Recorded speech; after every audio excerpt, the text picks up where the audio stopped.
Vymožiteľnosť práva a dodržiavanie základných pravidiel slušného správania sa je v našej spoločnosti veľmi podobné ako počasie tohtoročnej zimy.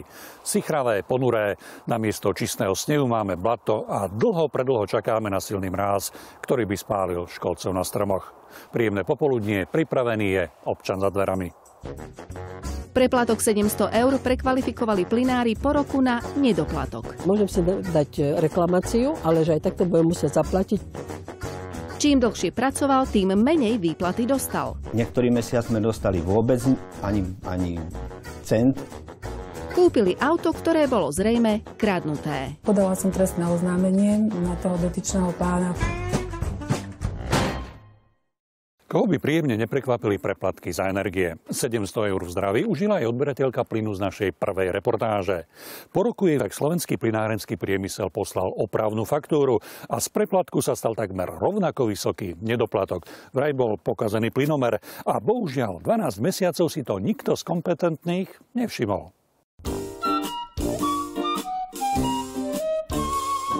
Zmenila som dodávateľa. Bolo treba potom nahlásiť aj RVčke, aj plynárom stav plynomeru. A tak som zistila, že plynomer nám stojí. A potom som to bola nahlásiť plynárom. My takýto záznam v našich systémoch nemáme. My sme na to prišli v podstate pri tom, keď sa robili cyklické odpočty. U tejto pani z Popradu sa robí cyklický odpočet v polovici novembra, presnejšie 18.11. každý rok. V tom čase už bola pani Sečková takmer 3 týždne zákazníčkou nového dodávateľa. Napokon aj vyúčtovacia faktúra od pôvodného dodávateľa SPP bola k dňu ukončenia zmluvného vzťahu a nie k dňu pravidelného odpočtu ako roky predtým. Tak kto a kedy objavil chybu na plynomere? Plynári mi vymenili plynomer a prišla mi opravná faktúra, ale za rok 2012. Prvý odpočet, ktorý už bol nižší o 46,5%, sa udial v roku 2011-2012 pri cyklickom odpočte. Vtedy nás ani pri zadávaní tohto odpočtu systém neupozornil, že tam došlo k výraznému poklesu spotreby zemného plynu. Tak sme išli ku plynárom nahlásiť to, že prečo nám to opravili za minulý rok, za rok 2012, keď nám sa netočil plynomer v roku 2013. A tam mi povedali na plynárniach, že môžem si dať reklamáciu, ale že aj takto budem musieť zaplatiť, pretože oni mi poslali, že to je správne urobené, že mi minulý rok veľa vratili. Že už vtedy som sa mala o to zaujímať. A že predtým som mala odber kolo 3000 kubíkov a že teraz ja som si to mala všimať, že tam mám len 1710 kubíkov, hej.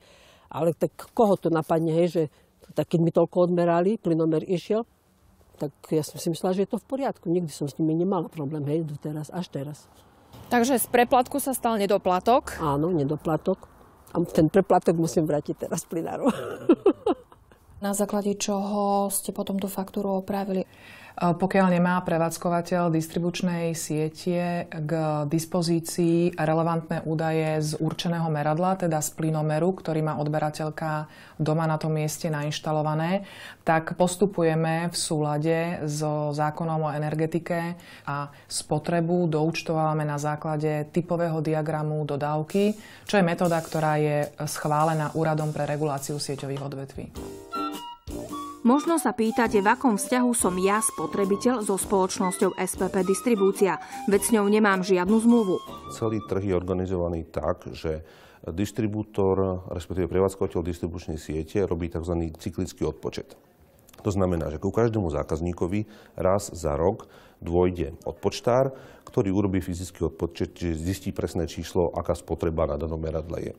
Keď niekedy ešte robili ich pracovníci, tak tu jedna pani robila na plynárniach a ona vždycky prišla a zazvonila, povedala, prišla som odpísať stav plynomeru, vyšli sme vonku, ona odpísala plynomer, my sme si zapísali, ale bola tu fyzicky, hej, vedeli sme, že boli odpisovať plyn.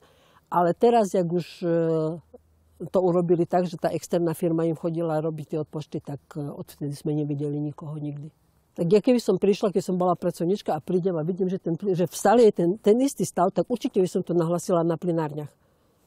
Nakoľko využila spotrebiteľka možnosť reklamácie, ktorá jej nebola uznaná, má právo obrátiť sa na úrad pre reguláciu sieťových odvetví, teda na regulátora, ktorý by jej mohol sprostredkovať mimosúdne riešenie tohto sporu. V prípade, ak spotrebiteľka neúspeje ani v mimosúdnom riešení, môže sa obrátiť s touto faktúrou na súd. Ak by jej súd dal za pravdu, môže požiadať, aby jej dodávateľ energii vrátil naspäť to, čo už zaplatila titulom bezdôvodného obohatenia. Zhrňme si to.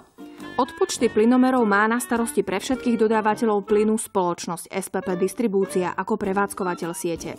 Spotrebiteľ s ňou však nemá žiaden zmluvný vzťah. Tá po roku upozornila dodávateľa plynu SPP, pre ktorého odpočty robí, na nízku spotrebu. Dodávateľ, s ktorým už spotrebiteľ zmluvu má, faktúru následne opravil. V tomto konkrétnom prípade je evidentné, že si dodávateľ energie mohol všimnúť, že ten odber energií je o mnoho menší, ako býva štandardne, a teda už pri tej ročnej zúčtovacej faktúre to mohol začať riešiť. Zaráža ma možnosť dodávateľa opraviť faktúru po roku. Áno, žiaľ Bohu, takáto možnosť tu stále je, nakoľko dodávateľ plynu v tomto prípade využil zákonnú možnosť v rámci premlčiacej lehoty, ktorá je v podstate až 3-ročná. Každopádne otázka opravných faktúr, takisto ako aj súvisiaca otázka možno problematických meraní plynu a takisto aj elektrické energie, alebo nejaké problémy, ktoré vzniknú na tom samotnom zariadení, nie sú žiadnym spôsobom upravené v legislatíve. Oni mi povedali, že je to moja chyba, že ja si mám kontrolovať plynomer, aj napriek tomu, že som im povedala, že to nie je môj majetok. Plynomer je majetkom spoločnosti SPP Distribúcia, ktorá je prevádzkovateľom distribučnej plynárenskej siete. Starať o plynomer sa má ale zákazník, pretože je to jemu zverené. On ten plynomer vlastne používa, jemu to meria spotrebu na danom mieste. Žiaľ Bohu, zákon hovorí dnes o tom, že všetky riziká znáša na svoj vrúb spotrebiteľ. V tomto kontexte je možno dobré aj začať uvažovať nad zmenou nejakej legislatívy, ktorá v týchto veciach pojednáva, pretože nie je možné, aby akýkoľvek dodávateľ, keďže je otvorený trh, si tu v podstate na trhu robil, čo sa mu zachce, a robil si opravné faktúry s ročným omeškaním a podobné veci.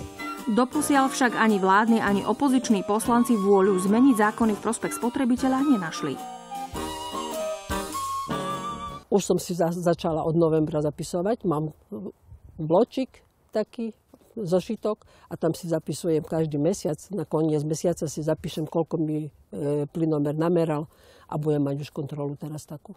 Keď bude zákazník natoľko šikovný a schopný, že v deň toho odpočtu vám stav plynomeru nahlási, je to pre vás relevantný údaj a budete vychádzať z toho údaja, čo vám ten váš zákazník nahlási? Pokiaľ by sme dostali v ten istý dátum aj nahlásenú objem spotreby od zákazníka, tak tieto údaje by sme porovnali. Pokiaľ by tam bola minimálna odchýlka, tak by sme použili zákaznícky údaj. Pokiaľ by bola odchýlka vyššia, potom by muselo dojsť k šetreniu, čo sa vlastne stalo a ktorý údaj platí.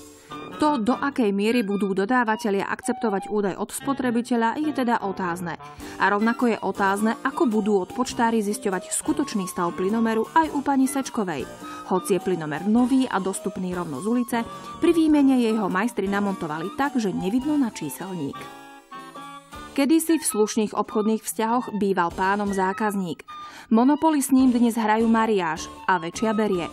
Žiaľ, platí to aj pokiaľ ide o zákonnosť a prístup spotrebiteľa k spravodlivosti.